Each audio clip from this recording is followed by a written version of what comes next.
ma gloire. Je mettrai un signe au milieu d'eux, j'enverrai de rescapés de mon peuple vers les nations les plus éloignées, vers les îles lointaines, qui n'ont pas entendu parler de moi et qui n'ont pas vu ma gloire. Ce messager de mon peuple annonceront ma gloire parmi les nations. Et de toutes les nations, ils ramèneront tous vos frères en offrande au Seigneur, sur des chevaux ou dans des chariots, en litière, à dos des mulets ou des dromadaires. Ils les conduiront jusqu'à ma montagne sainte à Jérusalem. Comme les fils d'Israël apportent l'offrande dans les vases purs au temple du Seigneur. Et même, j'ai prendrai de prêtres et des lévites parmi eux.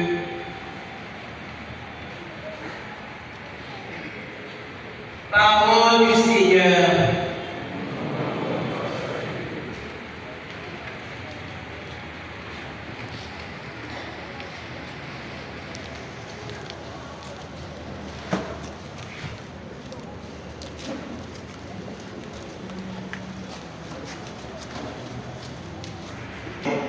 Du 5e au 7e et du 11e au 13e verset. Les bonnes maisons du Seigneur. Écoutons. Frères, n'oubliez pas cette parole de réconfort qui vous est adressée comme à des fils. Mon fils, ne néglige pas les leçons du Seigneur, ne te décourage pas quand il te fait des reproches. Quand le Seigneur aime quelqu'un, il lui donne des bonnes leçons. Il corrige tous ceux qu'il reconnaît comme ses fils. Ce que vous endurez est une leçon. Dieu se comporte envers vous comme envers des fils. Et quel est le fils auquel son père ne donne pas de leçon? Quand on vient de recevoir une leçon, on ne se sent pas joyeux, mais plutôt triste. Par contre, quand on sait répéter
Le Verbe s'est fait chair. Écoutons-les.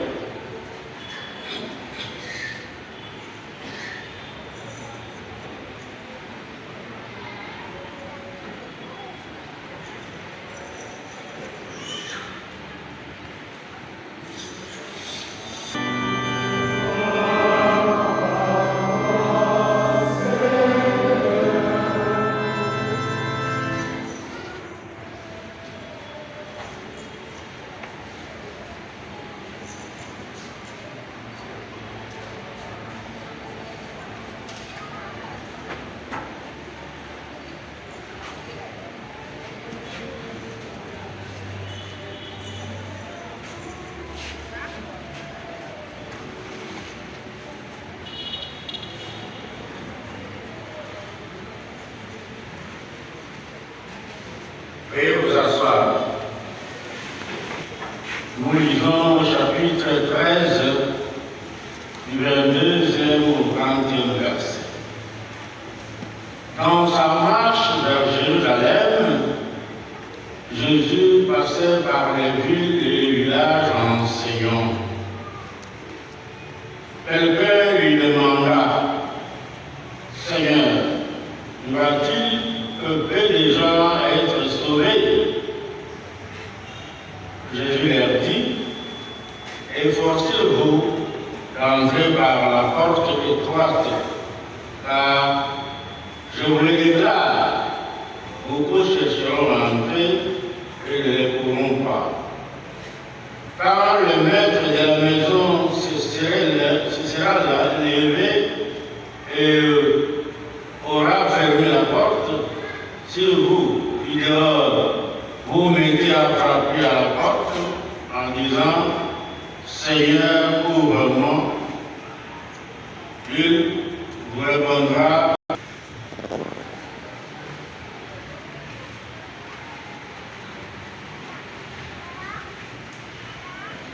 Shalom.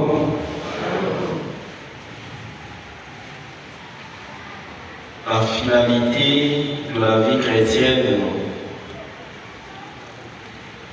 c'est qu'un jour, nous puissions être sauvés. L'objectif premier du fait de se mettre au service du Seigneur est qu'un jour, nous puissions les voir en acte. Que servirait à moi prêtre de la pouvoir aider toute ma vie si un jour je ne peux pas voir le Seigneur en face? À quoi servirait d'être choriste, d'être moyen d'une CDB,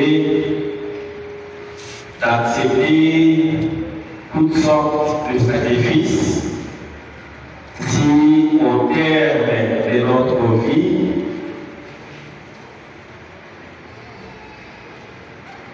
le Seigneur nous jetait dehors. Et donc l'essentiel,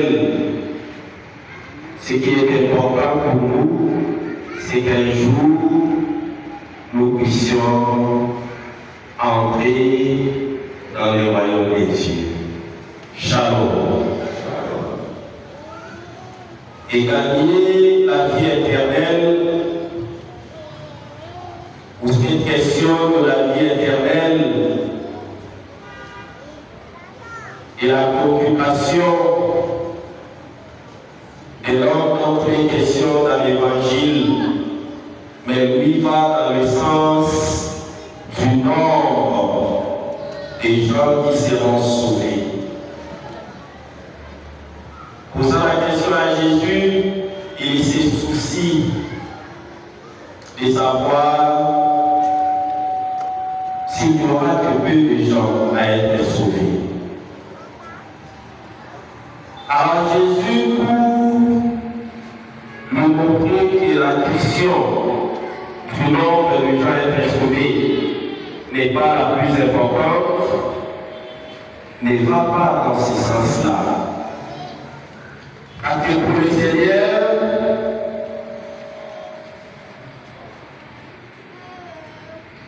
il veut que tous nous puissions être sauvés. Il veut que tous ses enfants puissent entrer dans sa joie. Et donc, le souci du Seigneur, ce n'est pas que deux gens seulement puissent être sauvés. La volonté du Seigneur est que tous ses enfants soient sauvés. Amen. Et donc, si vous arrivez de vous perdre, en tout cas, ça ne sera pas de la faute du Seigneur. Ça sera de votre faute, ça sera de ma faute. Parce que nous n'aurons pas suivi ce que le Seigneur nous montre comme chemin pour que nous puissions y arriver. Dans l'Évangile, plutôt que de déterminer, de dire combien de personnes seront sauvées, Jésus montre plutôt ce qu'il faut faire pour être sauvé. Il dit à l'homme qui lui pose la question, il doit s'efforcer. Et aujourd'hui, il dit ça à chacun de nous, que nous devons nous efforcer pour entrer par la porte étroite. C'est par la porte étroite que nous aurons la vie éternelle. La porte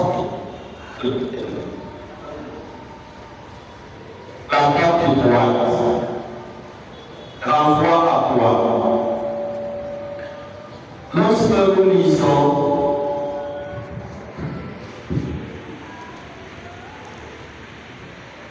le même extrait et l'évangile qui nous est proposé aujourd'hui, un peu plus loin, Jésus dit que ce n'est pas tout le monde qui va entrer.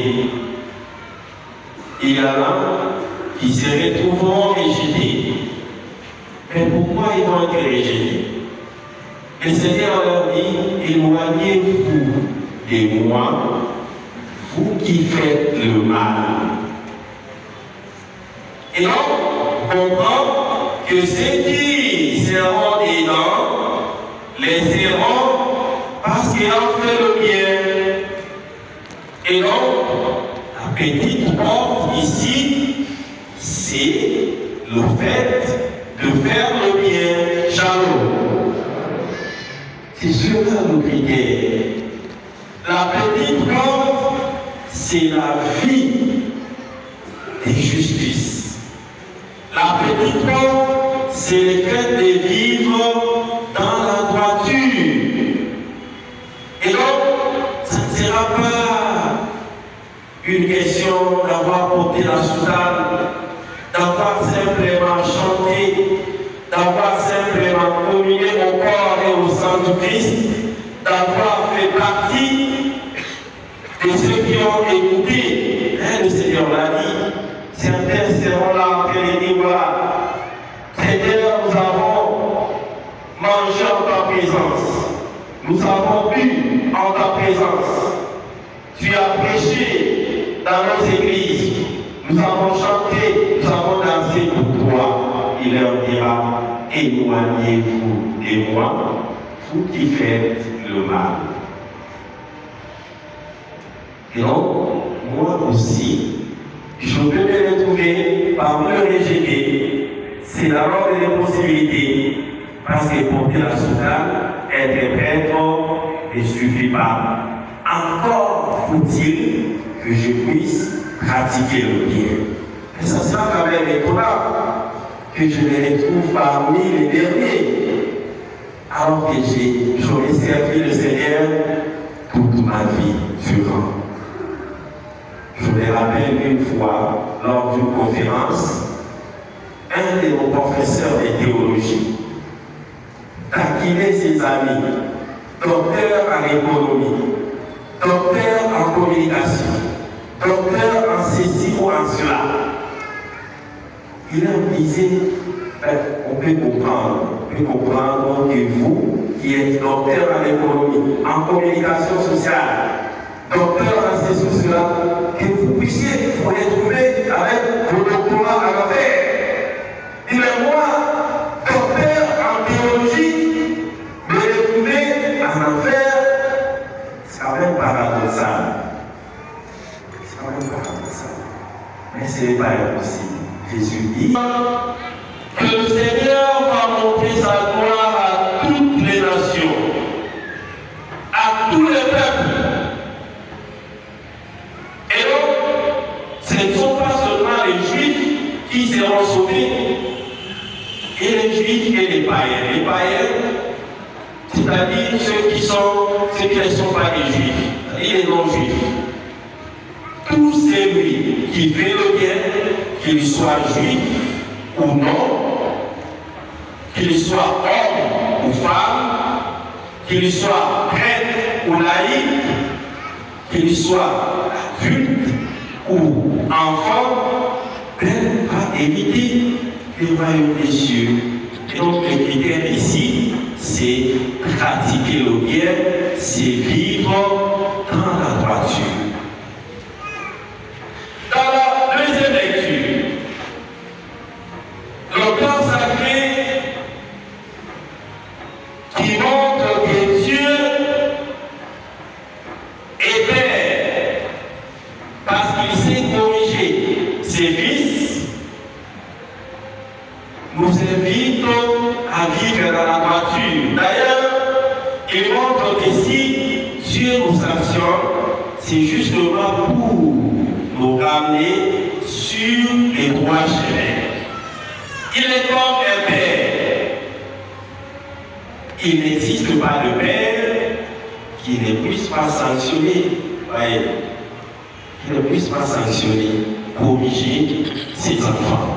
Si vous êtes un bon père, vous ne devez pas rester insensible au mal et commettre vos enfants.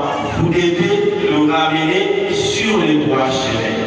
C'est ce que le Seigneur fait. Parce que c'est ces chemins qui mènent au salut. Donc, comme je le disais, nous connaissons les chemins, nous connaissons ce que nous devons faire, ce peut-être la force qu'il nous manque pour que nous puissions nous engager sur ces chemins. Donc, quelque part, nous faisons l'expérience que Saint Paul a faite. Saint Paul dit, le bien que je cherche à faire, je ne le fais pas. Mais le mal que je cherche à éviter, c'est ce que je fais. C'est ce que je fais. C'est peut-être l'expérience que vous faites vous aussi. Vous êtes plus attirés par le mal que par le bien. Parce que pour faire le bien, nous avons besoin de la force du Seigneur, de son assistance. Parce que c'est par le bien que nous allons entrer dans le ciel. Shalom. La Bible dit, ce ne sont pas ceux qui disent Seigneur, Seigneur qui entreront. Ce ne sont pas, c'est pas la Bible, c'est moi qui prolonge. Ce ne sont pas ceux qui viennent sur ma communion ici. Ce ne sont pas ceux qui portent la soutane. Ce ne sont pas ceux qui chantent seulement. Ce ne sont pas ceux qui dansent ici. Seulement qui vont entrer dans le royaume des cieux. Mais il faut faire la volonté de Dieu. Et la justice, c'est ce qui est conforme à la volonté de Dieu. Pensons à la parole de Jésus à Jean-Baptiste. Lorsque Jésus est allé se faire baptiser par Jean-Baptiste, ces derniers voulaient refuser. Jésus a dit non, laisse faire. Parce que c'est cela la justice. Parce que c'est ce qui est conforme à la volonté du Seigneur. Et donc, si nous ne faisons pas la volonté du Seigneur dans notre vie, si nous ne pratiquons pas le bien, nous aurons pour être prêtres, choristes, évêques, ceci ou cela, nous allons